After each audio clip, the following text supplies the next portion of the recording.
In today's video, I'm going to teach you how to add a new product to your online store. Whether you're launching fresh inventory or simply expanding your current offerings, this process is essential for getting your products in front of customers.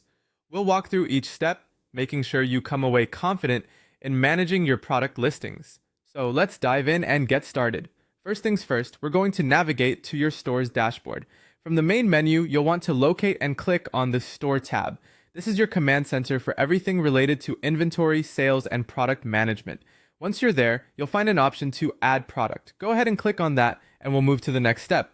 Now that we've opened the product page, it's time to enter the details of your new item.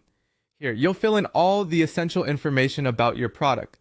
You'll start with the product name, a critical aspect, because this is not only what your customers will see, but also how they'll search for it. Make sure it's clear, concise, and contains keywords related to the product itself.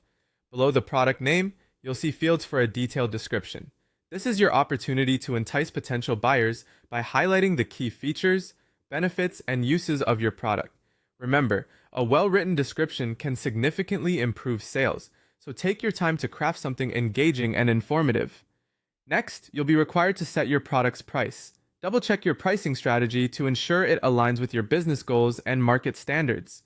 You'll also find fields for inventory details, such as SKU numbers and stock quantity. Enter these details carefully, as it helps in efficiently tracking and managing your stock. Moving on, let's upload some images of the product. High-quality images are vital, as they can be the deciding factor for customers making purchasing decisions. Aim for clear, well-lit photos that show your product from multiple angles. You can add several images to give potential buyers a full 360-degree view. Remember, good photos can effectively communicate the quality and appeal of your product.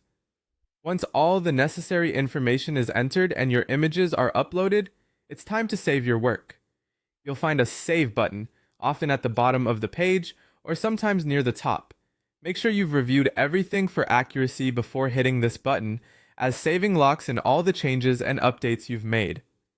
Finally, with everything in place and saved correctly, the last step is to publish your product. By clicking Publish, you make your new product available to customers on your store.